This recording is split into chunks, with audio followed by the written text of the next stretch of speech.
we start all the amazing math festivities, I'm going to introduce a wonderful dignitary that we have. As you all know, this is our 60th conference for the CMC-South.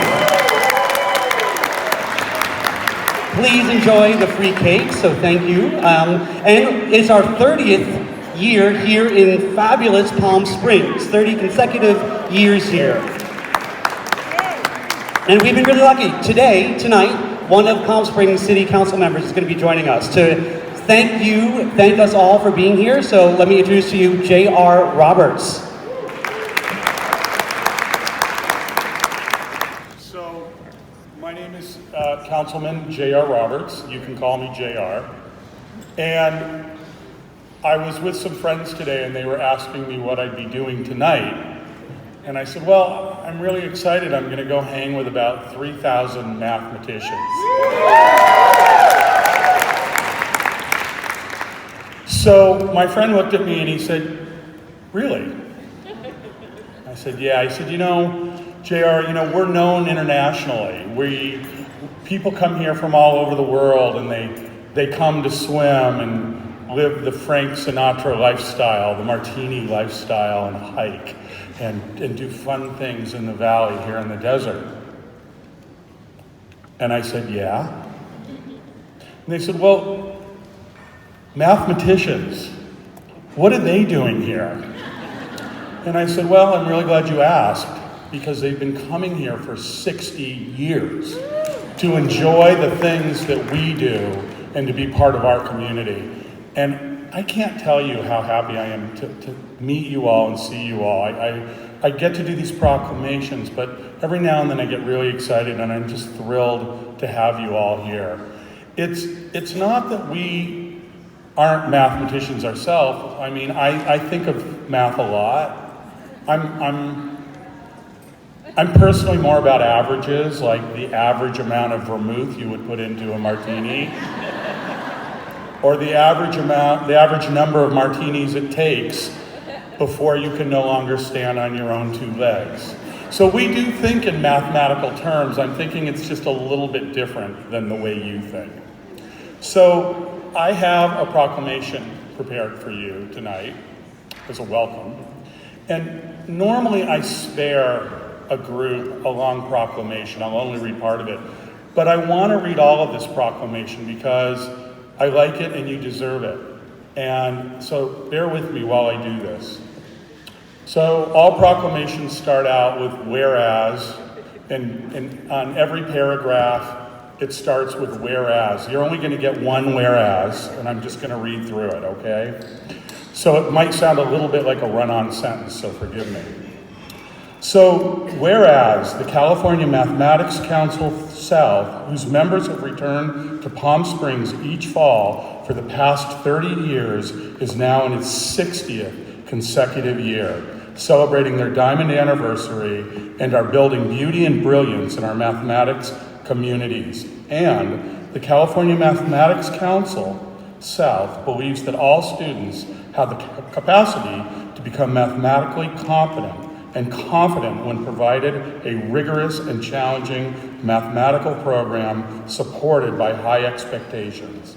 And whenever I say and, that's normally where a whereas is, by the way. And its membership is committed to promoting professional activities that will ensure continual improvement toward excellence in the teaching of mathematics, communicating with educators, parents, the public, the legislative bodies concerning issues related to teaching rigorous, challenging mathematics. Additionally, they are committed to increasing diversity and membership of the California Mathematics Council and the diversity of leadership in mathematics education at the local, state, and national level.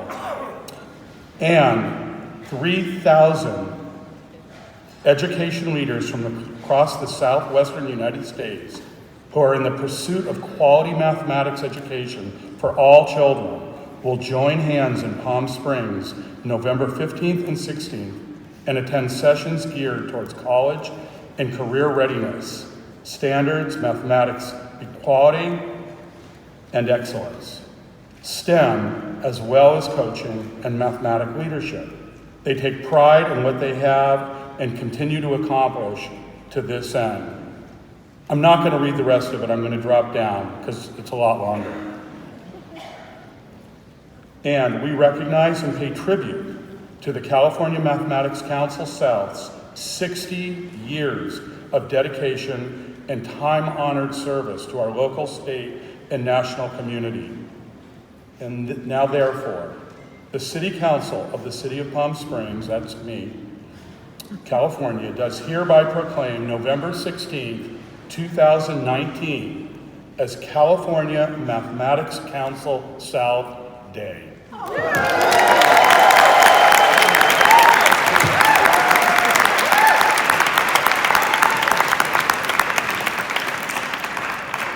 And you know, I can be silly and I can joke around, but I want to tell you from the bottom of my heart that when I look out across this room, what I recognize that I'm seeing is the people that are shaping the future of this country. And with so much turmoil in our world and so much turmoil here in our country right now, it fills my heart to see you because you have one focus, and that's to educate and to give kids and other people every opportunity that's available to them by a high level of education. And that means a lot to me, and I personally want to thank you, and I know I speak for my colleagues when I say thank you so much for doing what you do and being who you are. Thank you.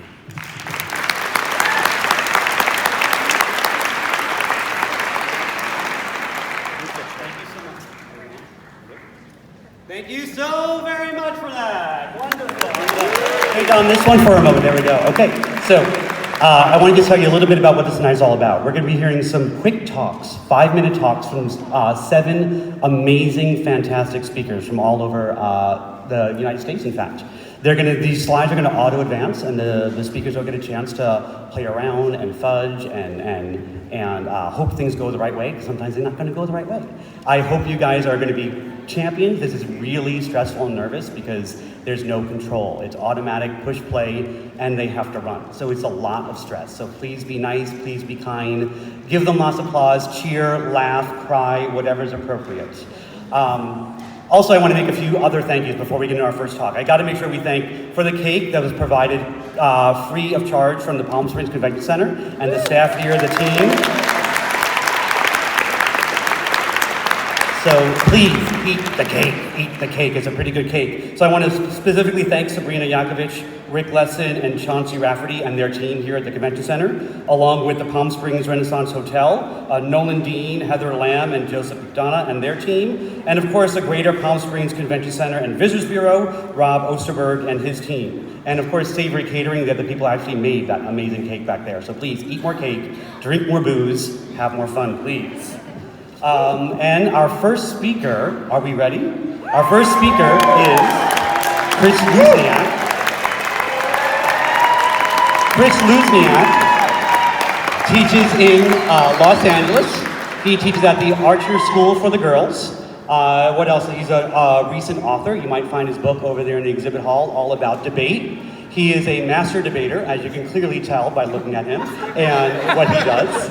He loves the show tune, so he'll be swell, he'll be great. He'll have the whole world on this plate for you. So take it away, Kris.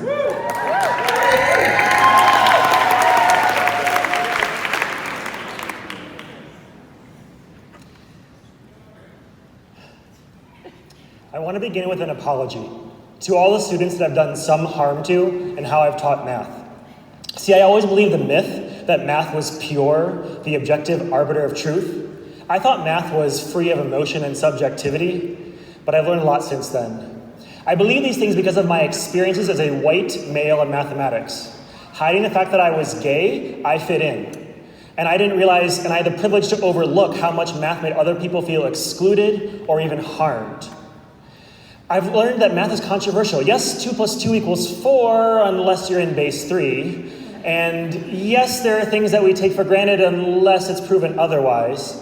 Math is messy and has exceptions, and we need to embrace that. In the math class, math can convey status unfairly, telling some students that they are smart and others that they do not belong. Math can be the gatekeeper, reducing students to a grade, a GPA, a test score, telling them they don't belong. I'm still new to this, and I'm still learning about how inequitable and unfair math can be in the teaching, the grading, the teaching, the ranking, and sorting. Every time we track students, we are complicit in making math feel unwelcome to students. But what bothers me even more, what I'm most worried about, is students are entering an ever increasingly complex world. They're worried about climate change and police brutality and shootings in their own school. If they turn on the TV or log into social media, we all see how politically divisive our world has become. Facts don't matter. Interviews and debates turn into shouting matches for sound bites. And these are the adults in the room. I'm worried that we are failing the next generation. We need to do something. We got into this job to make a difference. So what can we do? I believe math has a part in helping with the healing. I think we need to join with our humanities colleagues and address the issues head on and embrace them in our math classes. Math has the potential to take care of humanity. It is imperative now. Here are a few things on my mind. First, we need to embrace the creativity. Here are a few people who have taught me that math is so much more than the curriculum. We need to allow students to have mindfulness and creativity and see that all the wonder and beauty and joy of math that is out there beyond the standards. Second, we need to teach to the issues, not just the tests. Here are some people who have shown me how math can address climate change and police brutality and issues of race and gender. I am no expert and brand new to this and still learning, but I am committed to doing something, whatever I can, wherever I can, once a month, once a week, so that my students know that math is relevant to the issues they care about. Many of you know that I speak about debate routines for math class. Not only because I believe that they're engaging and exciting, but because I want to help all students feel empowered to raise up their voices professionally and effectively. I was really empowered, I wrote a whole book on this. I was really inspired by the students of Parkland, Florida after the shooting in their school. They were able to speak up on the national stage because of their debate experiences. How can we as math teachers give students that experience in our math classroom when we're teaching factoring or fractions? I debate math so that all students feel welcome to the math conversation and feel empowered to join the global conversation. And lastly, most importantly, we need to listen with empathy. As my friend Nanette says, those are humans in our classroom. I learn this lesson every day at my school, and most significantly after the last presidential election, when my all-girls school learned that our world is not yet ready for the first female president. Through tears, my students would stop me in the hallway to tell me that I and my husband still mattered. I appreciated their empathy, but then later worried I didn't give them space in my classroom to reflect and process and share. Our students are wonderful and creative and curious and weird, and we have to embrace all of them for all of their humanity. We need to show them that math is relevant to the issues they care most about.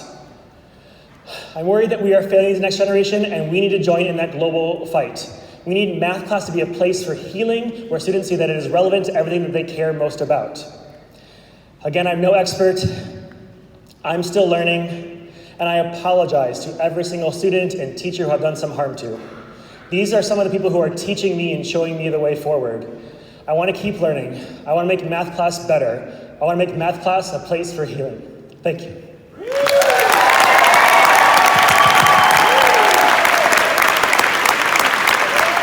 Thank you, Kris. That was wonderful. Thank you. Beautiful, inspiring talk. Hopefully you guys had some great things out of that. Next up is going to be Nanette Johnson. Come on down, Miss Nanette Johnson. Nanette is also, beyond being a teacher on special assignment for Downey Unified School District and a mother of 17 children, 3 cats and a snake. Whatever, same thing. Okay, 10%. So she's also one of the amazing volunteers who helps put this conference together. So thank all the volunteers. I'm going to talk to you in a minute. You may not know, this entire conference is organized by a bunch of volunteers. We don't have paid staff. We all have day jobs or we're retired. And so this is a lot of work, and so we really appreciate you being here and having a great time, and please keep coming back, and please keep doing great work in your classrooms with your teachers, with your students. So Nanette Johnson, what else am I gonna say? She loves her children, all 17 of them, and her dogs, and her cats, and her snake, and she loves to bake chocolate banana bread. You're really boring. So, take it away. I'm 11 years old and I'm sitting in Mrs. Martinez's 6th grade math class when she says, go home and tell your parents you don't have to do dishes tonight. The reason why, and I'm stuck on this because I am the dishwasher. The reason why is because you are gonna do algebra. I'm hooked because I know that my sister, who's 6 years older than me, did algebra in high school. She gave me my superpower. Superpower is I can do anything I want. She was my bridge.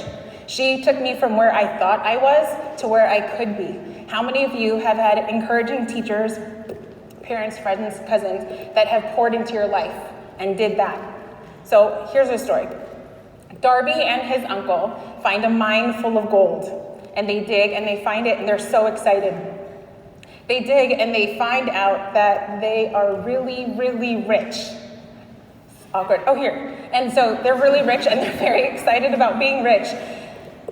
They find a cart full of gold and they're like, I only have to do this 2 more times and we're going to be set for life. I'm going to be able to sit down and actually swim in gold. But then they start digging and they find nothing more. And they're really discouraged. I know, cute, right? And they're really discouraged, so they stop digging. And they actually sell all of their stuff to a local junk man. This junk man's pretty smart because he takes his stuff and he says, hey, local mining engineer, can you tell me where the Darbys stopped? And look at this map and tell me where to go. Well, the engineer laughs and says, oh my gosh, they stopped 3 feet from gold. 3 feet from gold. So this is pretty powerful to me because Mrs. Martinez did that for me. She was that engineer teacher, in your case, and she took me past my 3 feet to get to my gold. And so some of us have students in our classrooms right now, and they're exactly like Darby and his uncle, and they're really ready to give up. And they have no one to tell them or encourage them to be where they could be. And they have and they're ready to give up, and they know that 2 plus 2 is 5, and I think I just have to try harder because I'm not getting this. But then some of you also have students in your class that are also like the junk man who know that there's gold there, and all you need to do is point them in that right direction. What's the difference between those 2 scenarios? You are the difference. So where are my Mrs. Martinez's out there? How many of you encourage your kids beyond this and say, you got this? You have 3 more feet beyond the gold. And so that's your superpower. You have this. And some of you are thinking, okay, well, how do I do this? Hold on, I forgot. Okay, I know now. So the problem is that the students think that my 3 feet is this immovable, solid granite piece that I can't go beyond. They don't understand it's just beyond their fingertips. It's right here. But that's our superpower as a teacher. So I went to Twitter, because this is where I go to ask all my really good questions, right? And I say, hey, how many of you have been encouraged by someone else? And so for those of you who are like, I don't know if my words are making any difference, read these tweets super fast, because I can't read them. And that happens. So some of you are like, okay, so do I need to be a cheerleader? Like, be encouraged. No, you don't have to be like that, unless you want to, and you can do that, and that's fantastic. I don't know what's next. Oh, here. So the thing is I'm asking you to be authentic with your kids, and I'm asking you to believe in your kids, even when they don't see what they can believe in themselves, and that's what Mrs. Martinez did for me. Tell your students the amazing things that you see in them. That's your superpower, helping them see beyond that 3 feet to get to your gold, their gold, not your gold. And then the other part is, are you actually looking for every single piece of gold that's in every single kid? Because most kids are walking around thinking, I don't have that gold inside of me. This story, a couple days ago, saw one of my students. He was homeless. And all I can wonder is what could I have better said to encourage this kid to see his own gold? So I'm asking you to be the most encouraging person that you know, because If you can spend 10 seconds, would you? Now that you know and remember all the people that poured into your life, you know that these words make a difference. You matter. So for those of you who are a little bit less encouraged, I'm going to encourage you. Let me be the encouraging bridge towards where you are right now to where you could be. Please help these kids because it matters. Your words actually matter. So my question, who will you empower with your superpower of encouragement? Thank you.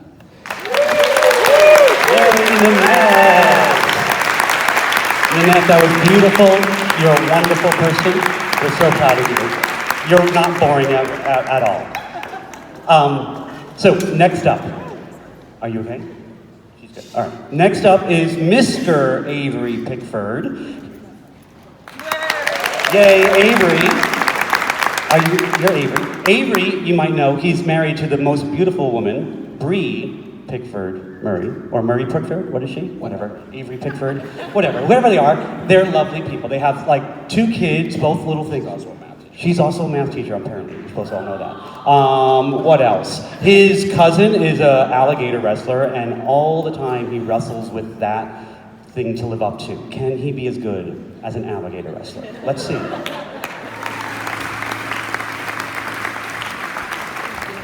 All right, thank you, Brian. Thank you all for coming. Even those of you that are just here to watch us be enveloped by the sands of time, one PowerPoint slide after another.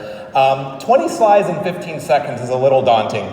Or is it 15 slides in 20 seconds? It doesn't matter. Multiplication is commutative, so one way, whatever. Anyway, I hope to use my small slice of time to talk about bias in algorithms. This week, actually, there were allegations that Apple Pay is giving women lower credit rates or limits than men, even if their credit histories are better. Customer service representatives are responding, well, that's just what the computer is telling me. And the problem with that's just what the computer is telling me is giving cover for systemic bias. And these injustices are hiding behind this false sense of objectivity.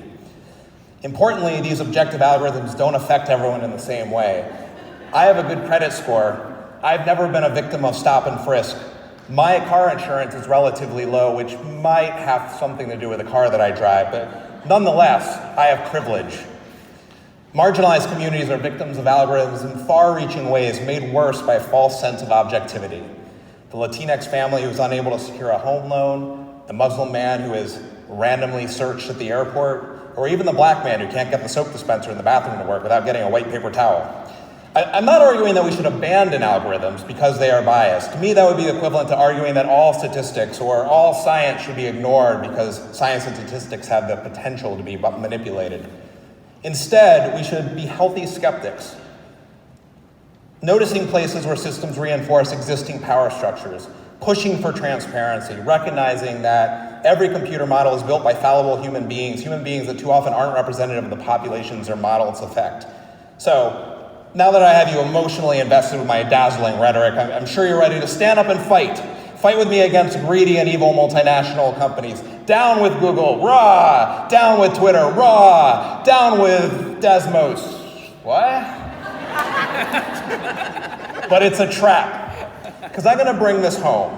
Let's talk about our math classrooms, and I'll give you 7 seconds to shift uncomfortably while I take my first breath. Like these algorithms, school math has a reputation for being objective, right or wrong. 12 plus 17 or 7 is always 19, 3 plus 4 is always 7. Traditionally, math classrooms have cared less about reasoning, something that Calvin is actually doing in this slide. But we've all seen the light. We now know that math is much more than right answers. Math is creative, math is about the process, math is a lens to see the world. But that being said, most of us, myself included, are still perpetrators of bad algorithms because we give grades. I think about how things would be different if we had 12 fingers instead of 10. Would a 12-point scale be the standard thing? Would an 89 be an A minus? Would the 6-fingered man from The Princess Bride be a better person because he got an A minus? Today's test is 70% of your final grade, which makes up 35% of your grade for the semester and 20% of your grade for 50% of the scholastic career for 15% of the career. If you can explain this to the person next to you, you pass the test. Why aren't our tests just 3.14159265358% of our grades? Why did you give me a 4 out of 5 on that question? Oh no, why was that question out of 5? Why did you ask that question instead of the hundreds of other questions that you could have asked? We are teaching a subject that aims to build habits of precision and skepticism, yet imprecision is abundant in a metric that college admissions officers call the most important aspect of an applicant's profile. It makes me wonder if the reason we don't teach more statistics is because we're afraid of being outed as fraudsters. Our grading is arbitrary, but it's also biased. In a study conducted in Israel, researchers basically gave teachers inside the room and outside the room the same test to grade. Teachers inside the room, regardless of gender, graded women or graded girls harder than teachers outside the room.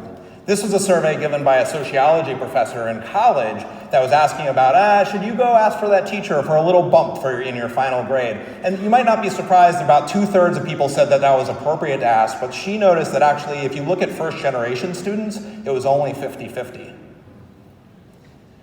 An association between race and GPA still exists, and we can't just push it away using racial tropes and deficit thinking about home lives. And if students are coming with home lives, why are we grading that? So I recognize that I spent most of my time talking about the problems and very little time talking about solutions. And for that, you need to come to my talk that happened this morning at 10:30. And to finish off, I'd just like for you to quickly go to your grading portal and give me my grade, because I really need an A in this class, so I hope you enjoy the talk. Thank you. All right, Avery. Beautiful job. So yes, hop in your time machines and go hear his talk from 10:30 earlier today. It was pretty good, I hear. Next up is one of my most favorite math education professors at UC Santa Barbara. The only one I know, but whatever, it doesn't matter. Her name's Rachel Lambert, so give her applause. She focuses her research on math education and special education. She also loves, I know firsthand, she loves eating barbecue and drinking beer and wine. So take her out tonight, give her a few, she's way more fun. And we're gonna go on a deep dive right now, aren't we, doll?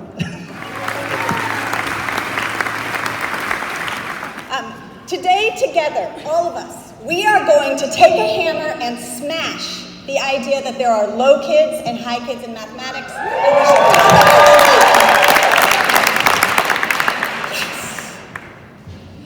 Why do we talk about kids like this? Well, we do it because it's baked into our system. We are trained as teachers to sort and rank, I almost said, Rourke and Sank. Rourke and Sank kids into groups. But this doesn't work. This image from Todd Rose is two kids, same IQ score. Look how jagged their learning profile is. Look how multidimensional learning is. IQ particularly is not an actual descriptor of kids' understanding, of kids' learning. Understanding kids on very narrow metrics, single scores, it's scientifically inaccurate. It doesn't match what we know about learning, about neuroplasticity, about intelligence, modern notions of intelligence. Kids are more complex. Math is also more complex. This image shows us, recently shared on Twitter, that K-12 mathematics we can think of it as this narrow, stairway, this ladder, right? That idea constructs the idea of high and low kids. When we think of math as a narrow passageway, we got high kids, they race to the top. We got low kids, they're stuck at the bottom. Guess what? We stick them down there. We make sure that they can't move on until they have mastered the facts. But if math looks like this, where are the high and low kids? Where are the gaps? It doesn't make any sense. Because math is more multidimensional, math is more complicated, so high and low is nonsensical if we're actually teaching math. This matters for equity. This myth of low kids, high kids disproportionately affects Black, Latinx, Indigenous students, emergent bilinguals, and students with disabilities. When we start thinking kids are low, our interactions change with them. And it really matters because of how we teach. We think that there is a myth that low kids need one thing, high kids need another thing. Low kids need remediation, high kids need enrichment. Or high kids can handle enrichment, right? That is false. To talk about it, my research is on dyslexia and mathematics. People with dyslexia are very diverse, but often have this set of challenges and this set of strengths. So if we think about kids in school who have trouble memorizing disconnected facts, are they low? Well, what if their learning profile also includes pattern finding, creativity, and high levels of visual spatial thinking? High or low, right?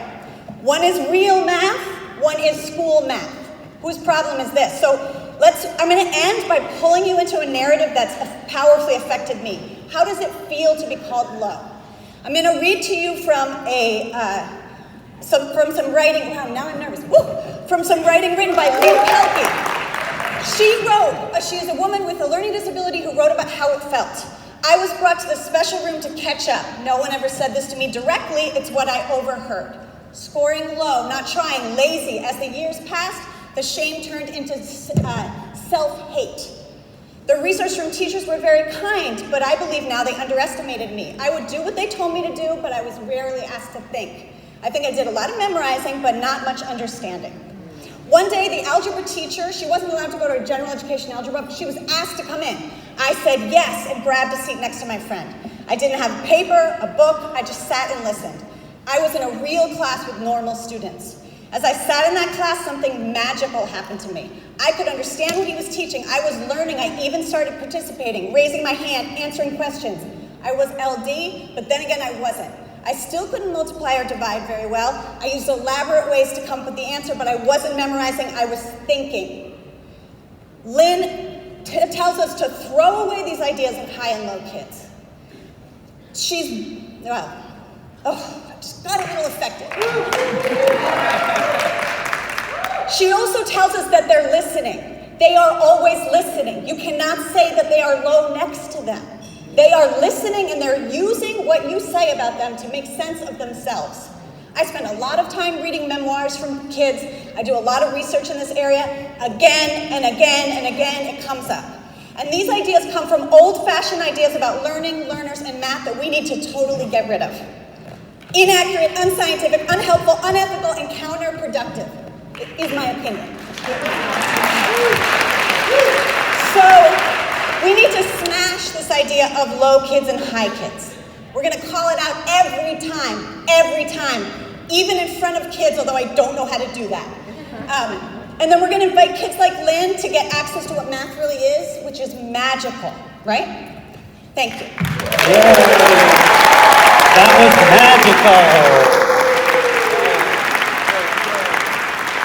magical. Wonderful job. Thank you, Rachel.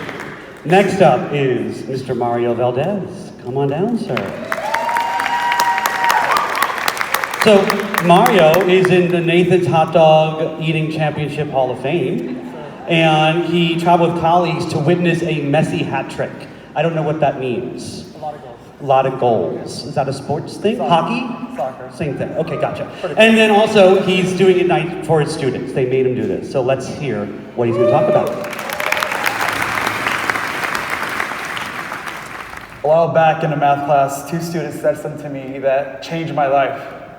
They said something to me that, to this day, it echoes in my mind. They said, "Don't stop our thinking."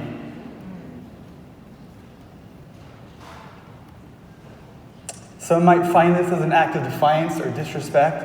I found this to be a moment of beauty and brilliance, because these mathematicians said something that a lot of our students have been wanting to say in our classroom. The moment was the moment of beauty and brilliance because they recognized their authority as sense makers. They recognized their authority they had in our mathematical classrooms. I apologize to them for robbing them of an opportunity to think like a mathematician. I apologize to them for valuing a quick answer and not the sense-making process. I apologize to them for stopping their thinking.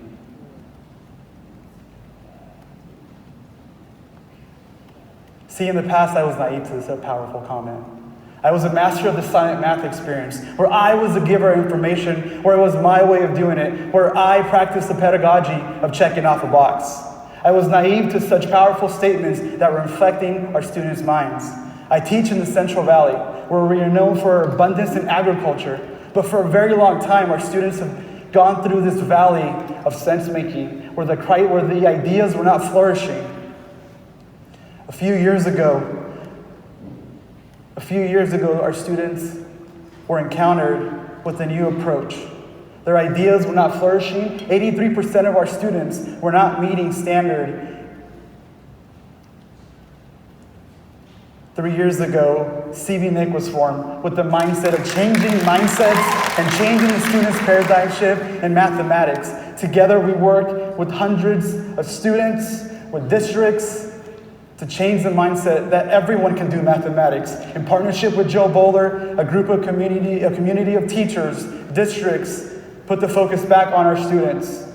Put the focus back on the students and made it about helping them change mindsets, elevating voices, and coming together. I've had an admin go before me and remove roadblocks that have affected me, that allowed me to make sense of things. I've had admin go before me. That's a powerful statement, because when people go before you, there's a beauty in sense making that happens. Before me have gone great mathematicians that have empowered us to walk into classrooms with a toolkit of tools to empower our students, that have allowed us to notice and wonder, to think about math creatively, to use estimation to unlock sense making, to be the teacher I've always wanted to be, to debate math, to orchestrate math conversations. Join me in giving these mathematicians a hand, please.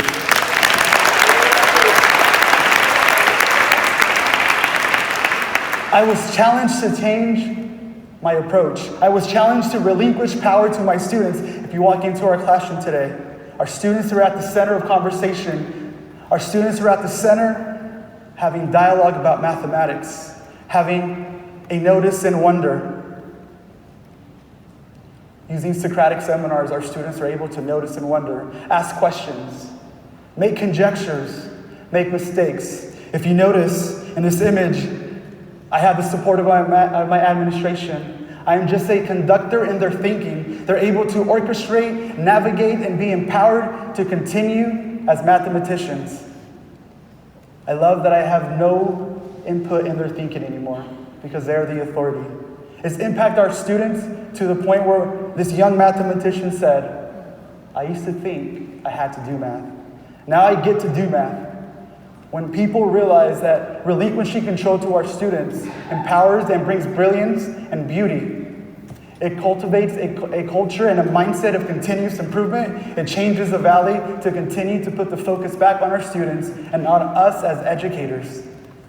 It's a powerful thing when we realize that our practices are not impacting our students. These mathematicians have allowed me to make mistakes, to continue thinking. In this short journey I've made a lot of mistakes. But what they've not done is stop my own thinking. They've encouraged me to continue and persevere. I have one more slide. And in the spirit of Socratic, I want to leave you with the question. Who and what is stopping your thinking? Thank you. That's good job, Mario. Thanks.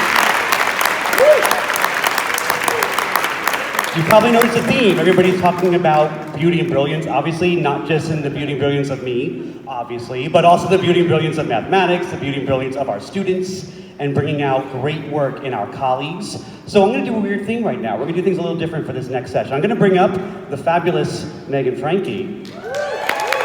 Some of you know her.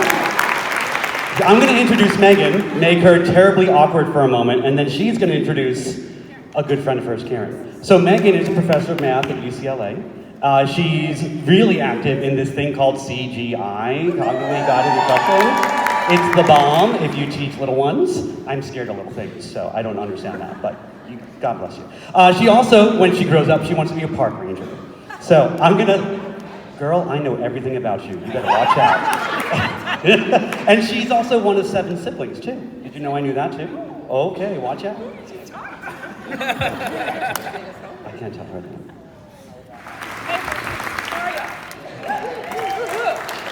So, this is such an awesome turnout. I have the pleasure, so I convinced Karen Recinos to do this tonight.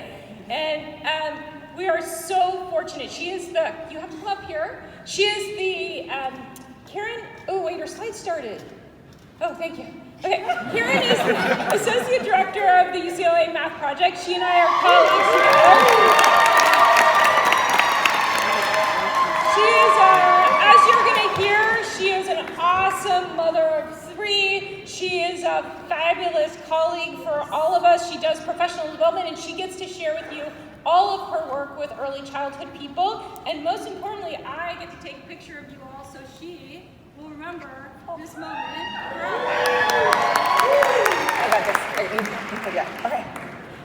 All right. Whoa, with that support, yes, I can do it. Woo. Thank you, Megan. All right, are you ready? I'm gonna bring you to work one day, just one day. Ready? Okay, but before, I need you to know a little bit about me. I was a language learner in 1996. I immigrated from Guatemala, and I knew only my colors. So for me being here, speaking in English, it's a big, big thing. And why isn't this guy going? And of course, I came in 7th grade. I was put in remedial math because I didn't know English. So I struggled. I was very confident in math in Guatemala, but something happened. I struggled with math. At 20, I was still struggling, and that's when I met my husband. He was my math tutor. And 3.5 years ago, I had this lovely opportunity to work in early ed centers. And of course, I'm so excited because I get to work with the little ones. I have little ones. Of course, I can do this. Yes, I get in schools. It wasn't all smiles at the beginning. All right, Karen, what do you got for here?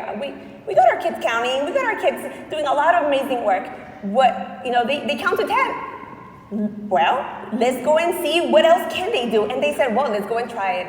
And they did. And we watch kids. We learn from them because they have so many amazing things that they can show us.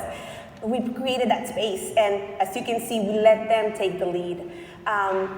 We watched in the classroom, but we also watched outside as they were playing. And of course, now all of you are going to have baby shark, because that's what was going on in the background as we were listening to kids as they were talking about what's on the menu, right? Or how many feet do we have? And how many shoes do you have so that you can go out and play?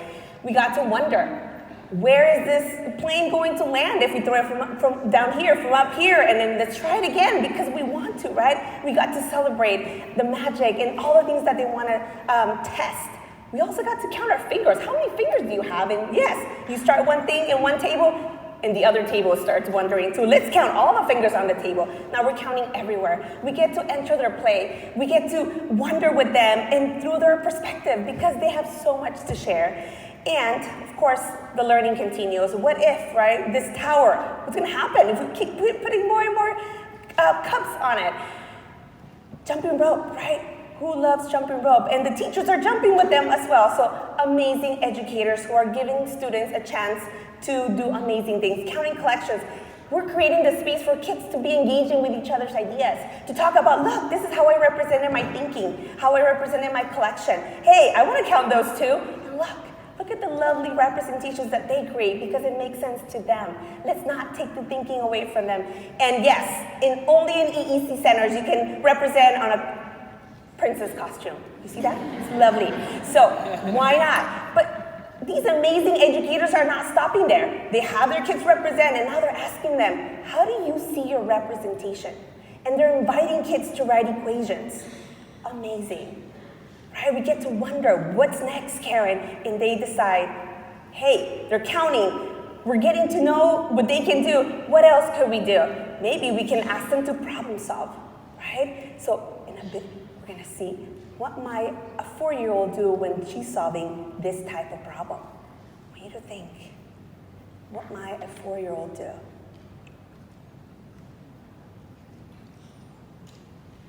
Ready? 5. How did you get 5?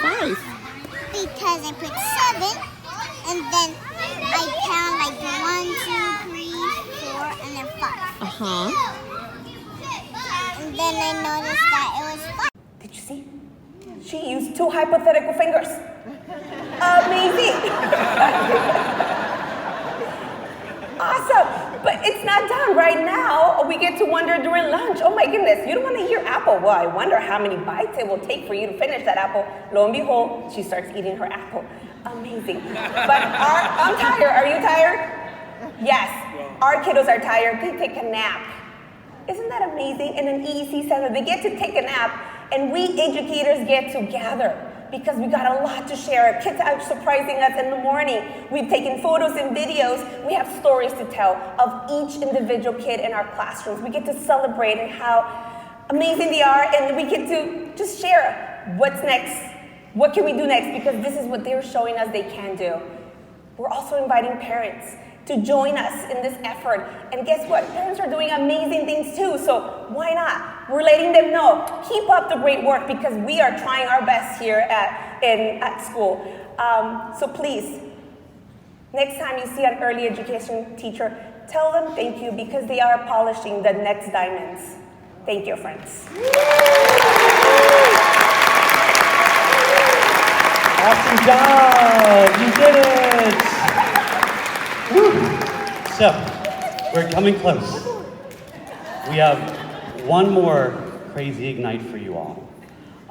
This one's going to be a little different, so I'm going to just talk a little bit for a moment. Just heads up, tomorrow we have a full fun day of math for you. In this room, we're going to bring in kids, students, like real life kids, and we're going to do math with them. They're going to be taught by some amazing math teachers, Dina Williams and Nanette Johnson, and some dude named Dan Meyer are going to be teaching kids here on the stage live.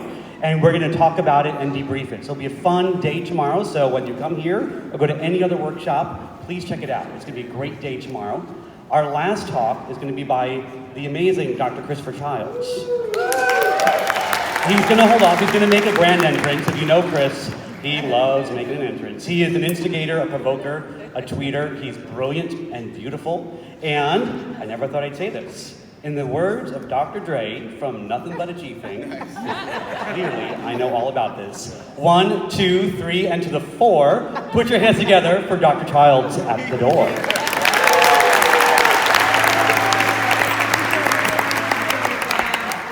What is it you wanted me to reconcile myself to? I was born here almost 60 years ago. I'm not going to live another 60 years. You always told me it takes time. It has taken my father's time, my mother's time, my uncle's time, my brother's and my sister's time, my nieces and my nephew's time. How much time do you want for your progress? So CMC-South, how y'all doing tonight? If you heard me speak at NCTM, my Ignite presentation, this is the prequel to that presentation. But for tonight, I need maximum audience participation. Like you all have to be involved with this piece. Anytime tonight I say it starts with, you all are gonna respond with me. Everybody with me? Yep. All right, let's try it. It starts with me. That was weak as heck. I done came all the way from the East Coast. I'm jet lagged. The time is killing me right now. I need some energy from you all out here in Cali. So let's try this again. It starts with me. That's what I'm talking about. We try it one more time. I used to be in the band, so I want you to hold on to the me with me, okay? Watch my hands, because I'm going to need some energy for you all to go up and down. You with me? All right, let's try this. It starts with me.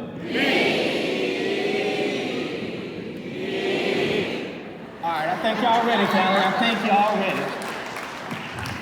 It starts with me. All right, this side over here, give me some energy. It starts with me. All right, this side, do it way better than them. It starts with me. Everybody, it starts with me.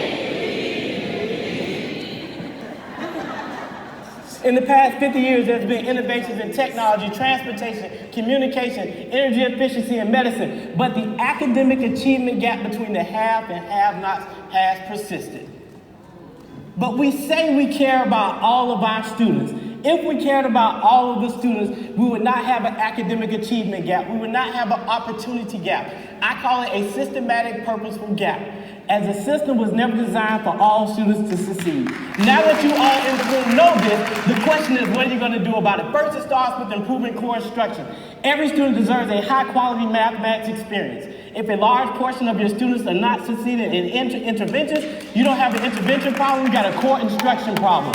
Second, it is time to start limiting students' experiences because they do not speak English. Honor the use of their native language. Allow them to incorporate visuals. Uncover the beauty in the mathematics and what they say and do. Jim April Kris, come on, tally boo. Third, it's time to start addressing the known inequities in education. We say we care about all students, but our most vulnerable student populations have the least qualified students, have lacked quality educational resources, and have piss poor educational facilities. But Kris, we're not in charge. Let's look at traditionally decision makers as being old white men. It's time to stop allowing white men to control the narrative. In the history of the universe, a group of white men has never done something that privileges black people, brown people, or women. Thus the need for diversity and inclusion. When you look around your organizational structure, I don't care about your mission and your vision, I look at the leadership. Is it diverse as the students which we serve? You know, Kris, that's hard. It's gonna take some time to do it. One can figure out what they care about. In the words of the Dr. Martin Luther King Jr., we must come to see that social progress never rolls in on the wheels of inevitability. It comes through the persistent work and dedication of individuals. The time is always right now to do what is right. It starts with, when you think about it, starts with me. Everyone in here plays a pivotal role. No matter where you stand, you play a role in bringing about maximum impact. It's not about an individual, it's how do we work together collectively to bring about change. Stop looking outside the window. It's time to start looking in the mirror. What do you see? Do you see someone who is self-centered, or do you see someone who cares about helping others? When you see someone who cares about helping others, you believe you can use mathematics as a catalyst for change. That's not the way you're supposed to do it, Dad. They want us to do it. I don't know that way. Why would they change math? Math is math. Math is math. Math is not just math. Math can be used to make an impact through teaching for social justice. Prevalent issues are impacting our students on a daily basis. It's time to use math to identify those issues, develop a plan to address those issues, and most importantly, take action to rectify the issues. Kris, those are some tough topics. Let's focus on this fact fluency and these number bonds and when two trains meet. Guess what? For the past 50 years, we've been doing that crap and it has not worked. On Monday, it's not going to miraculously start working. It's time for us to start teaching something unique. Teaching mathematics for social justice is something unique. It is mathematics learning experiences rooted in social issues focused on transforming students' communities. And for the record, we do not need that stupid wall. Our students' futures are at stake. It does not matter if our students are here legally or illegally because it is all stolen ground. I don't care if you're okay with hurting innocent students. We don't have a difference in political opinion. We have a difference in morality. That's why all of us need to start to study and learn true history. When you start to study and learn true history, you realize we're more similar than we are different. You're the sum total of your beliefs, and your beliefs are bound to change as your knowledge base increases. Never be afraid to accept new information if it's proven to be true. It starts with me. First, it's time to grow as professionals. Start unlocking the beauty of all of your students in the classrooms. Stop using educators of color as tokens. And on behalf of students, fight until hell freezes over and then fight on the ice. It is time we develop our students to be the next group of leaders.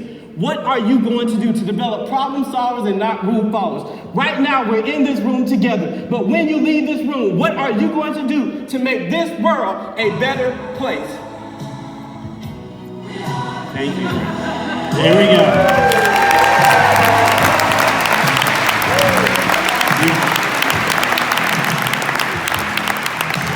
And that is our night. Let's bring all our speakers back up. Come on back.